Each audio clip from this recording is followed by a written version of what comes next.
January 30th, 1944. Anzio beachhead, Italy. The air shook as a sound unlike any the Germans had ever heard tore across the front. Inside a concrete bunker, Lieutenant Headman Vera Hoffman pressed his face against a periscope, expecting to watch the Americans' futile attempts to batter the fortifications his engineers had sworn could not be breached. But what Hoffman saw next shattered everything he believed about war. 4 feet of reinforced steel and concrete, tested against the heaviest German artillery, vanished in a thunderclap. Men, weapons, and the very walls themselves dissolved in an instant. Where once stood a fortress known as Bunker Howitzer, there was now nothing but a crater gouged into the Italian soil.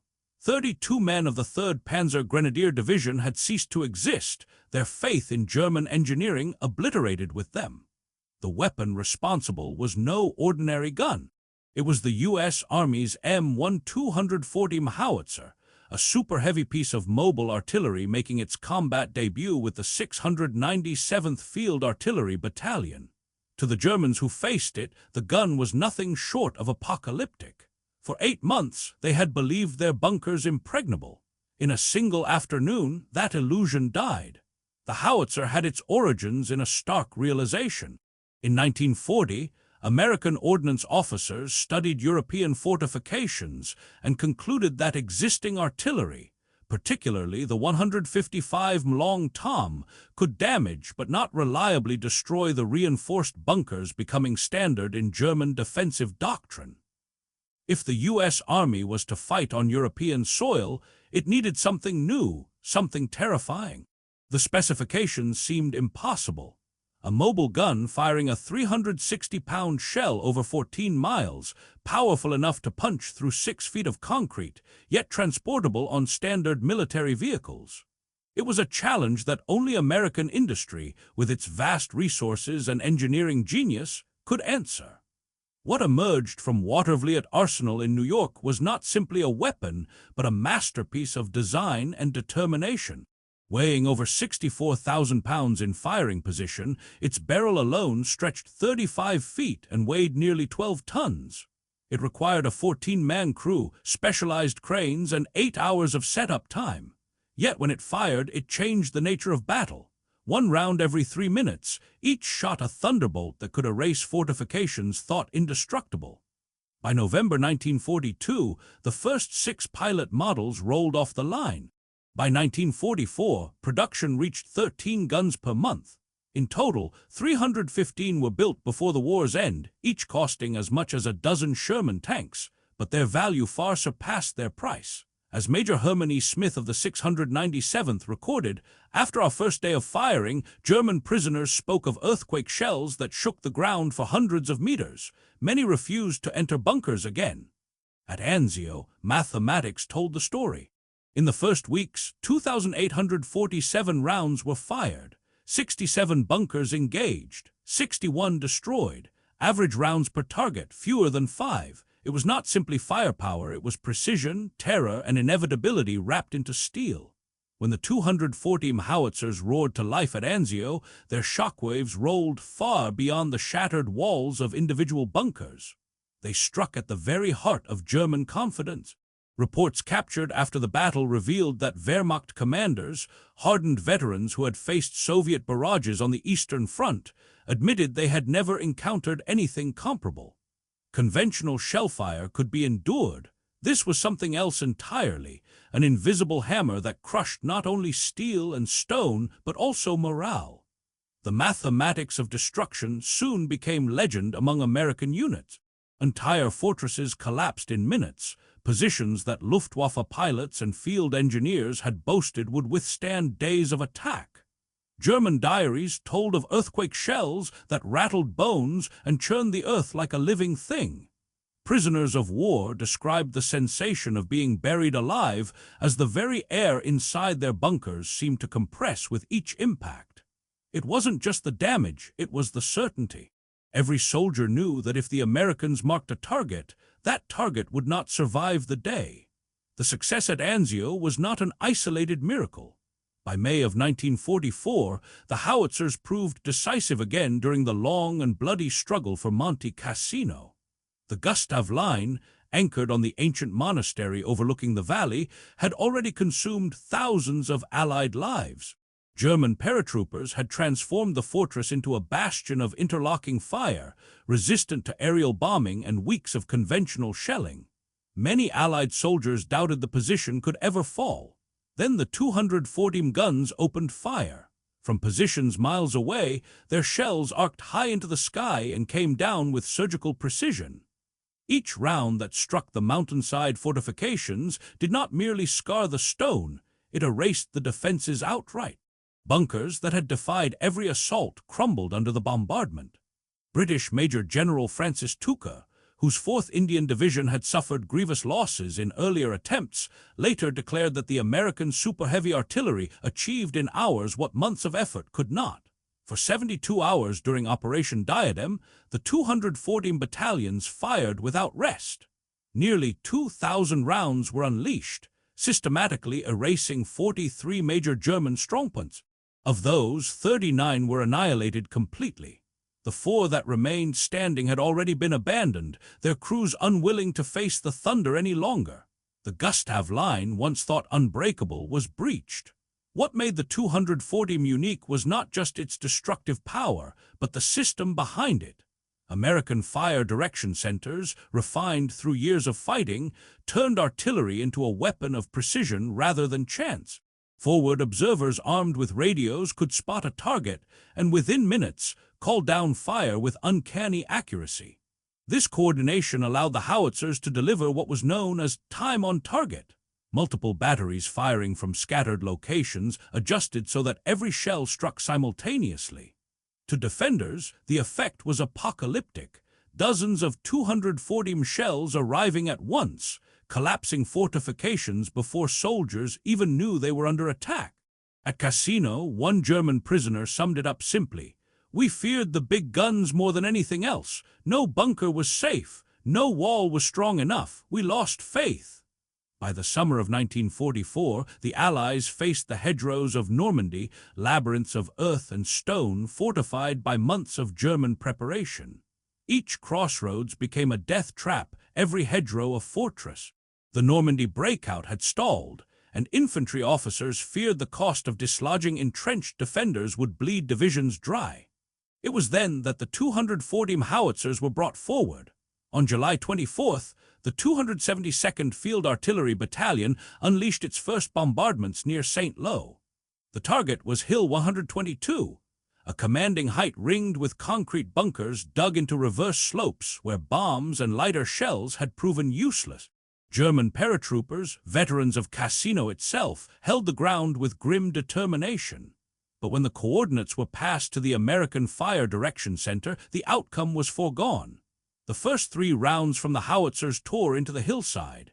When the smoke cleared, the supposedly impregnable bunkers were nothing but voids in the earth. Survivors fled in panic, abandoning the position before infantry even advanced. For the men of the 272nd, the experience was unforgettable. Technical Sergeant Raymond Jones recalled later, "They thought they were untouchable in those bunkers. We dropped our shells in, and when the dust lifted, there was nothing left but silence. They stopped fighting before our boys even got close." The pattern repeated across the bocage. Entire defensive networks, crafted to halt the Allies for weeks, crumbled in hours under the weight of the super-heavy guns. German commanders themselves admitted the truth. General Richard Scrimp of the 3rd Parachute Division was captured at the end of July. To his interrogators he confessed, "Your super-heavy artillery made static defense impossible. My men, soldiers who had never retreated, ran from their bunkers." The next proving ground came in Italy, where the Gothic line stretched across the northern Apennines. Built over a year by German engineers, its fortifications exploited the mountains themselves, with bunkers carved into ridges and reinforced caves shielding machine guns. To Allied planners, the line seemed immune to conventional bombardment. Yet the veterans of the 697th Field Artillery Battalion, who had already fired at Anzio and Rome, knew what their howitzers could achieve. In September 1944, they positioned their guns in valleys below the ridges. Using high-angle fire, the massive shells arced almost vertically, plunging onto the reverse slopes where defenders had felt invulnerable. The effect was catastrophic. Private First Class Donald Matthews described in a letter home, "The shells go up so high they vanish into the clouds, then crash down on top of those bunkers. The explosions shake the mountains themselves. When we're done, there's nothing left but holes in the rock."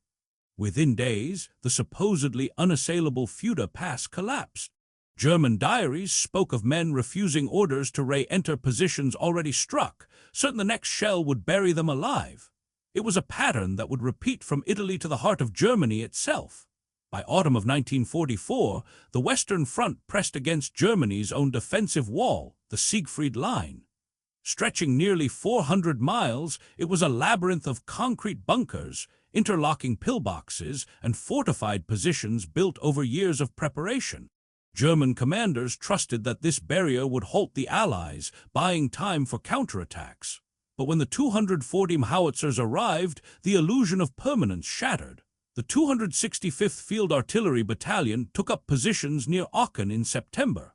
Their first mission targeted the Scharnhorst Line, a sector bristling with bunkers rated to withstand direct hits from standard artillery. At dawn on October 8th, the thunder began. In just 6 hours, the Howitzers fired 238 rounds. 19 bunkers, fortresses of concrete 8 feet thick, ceased to exist. Corporal Robert Williams, serving as a forward observer with the 16th Infantry Regiment, remembered watching through his scope. Each hit was like a miniature earthquake. Bunkers that were supposed to take days to reduce were gone in minutes. The Germans inside never stood a chance. The devastation rippled across the front. In the Schnee-Eifel region, the 278th Battalion destroyed 73 bunkers in December alone. Near Metz, the 698th Battalion reduced entire fortress rings, firing over 3,000 rounds in just 2 weeks. German survivors called them death hammers, weapons that robbed them of any sense of safety. Even when the shells did not strike directly, the ground shock cracked foundations and caved in overhead cover. The challenges of the Vosges Mountains tested the adaptability of these guns. Dense forests and hidden fortifications shielded German positions from aerial reconnaissance. Yet the Americans developed new techniques, firing proximity-fused shells that detonated above the treetops, raining destruction downward. Master Sergeant Harold Anderson explained their method. "Even if we didn't land directly on a bunker, the shock would bring it down. We'd box a target, 4 rounds at the edges, 1 in the middle, man, nothing inside survived." As Strasbourg approached liberation in November, the Germans discovered the futility of resistance. After losing 12 bunkers in less than 2 hours, entire regiments melted away. Soldiers surrendered in droves rather than face further bombardment.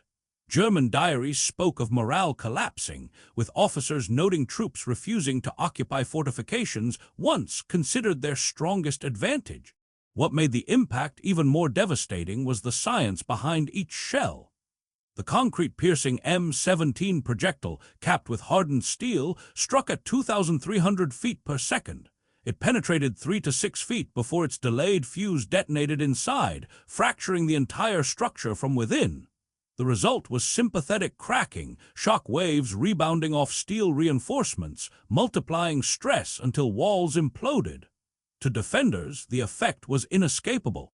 No bunker, however thick, could withstand it. The Allies advanced through ground once thought impenetrable, not because German soldiers had grown weaker, but because the 240mm Howitzers rendered their defenses obsolete. In the words of one German prisoner, "We realized the walls we built to save us had become tombs." As 1945 dawned, the thunder of the 240mm Howitzers followed the Allies across the Rhine. Operation Plunder, Montgomery's carefully planned crossing in March, was preceded by one of the largest artillery barrages of the war. 12 of the super-heavy guns joined the storm, their crews working methodically from aerial photographs that marked every bunker and strongpoint along the Wesel sector. Captain William Morrison of the 278th Battalion recalled, "We started at the north and worked our way south. 4 to 6 rounds per position, nothing wasted.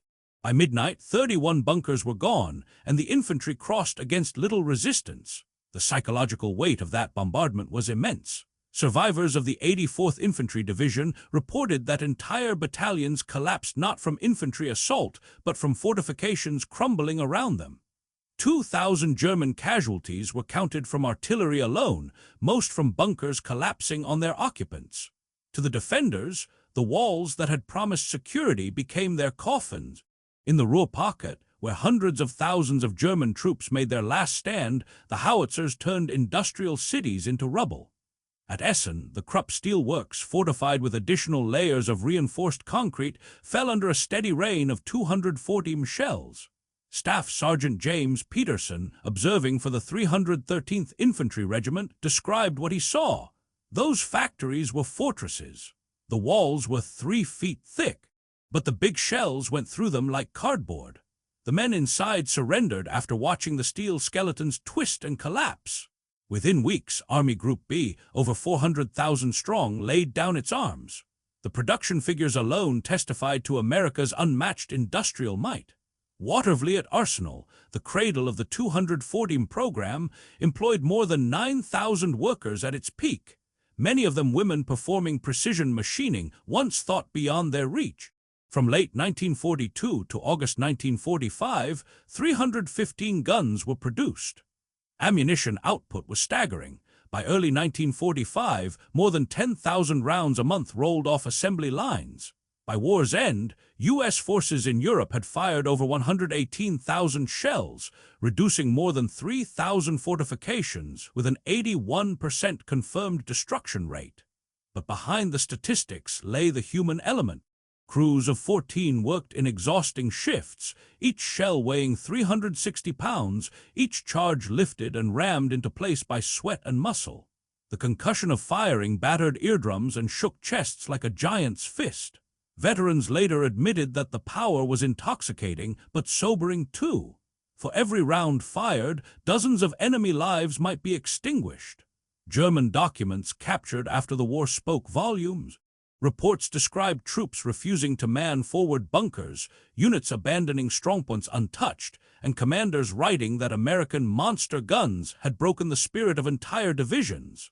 One officer put it bluntly, "We could withstand tanks, even bombers, but once the 240s opened fire, we knew our defenses were finished."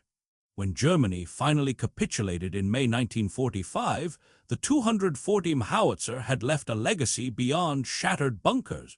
It had proven that in modern war, no fortress was impregnable. Fortification doctrine, centuries old, collapsed in the face of mobile super-heavy artillery. General Dwight Eisenhower would later remark that these weapons saved thousands of lives by removing obstacles that would have cost divisions to take by storm. For the Germans, the memory lingered far longer than the smoke. Veterans spoke of the dread that came with hearing those shells fall, of entire units unraveling at the sound. The thunder of the 240mm Howitzer was more than a weapon. It was the voice of American industry declaring victory.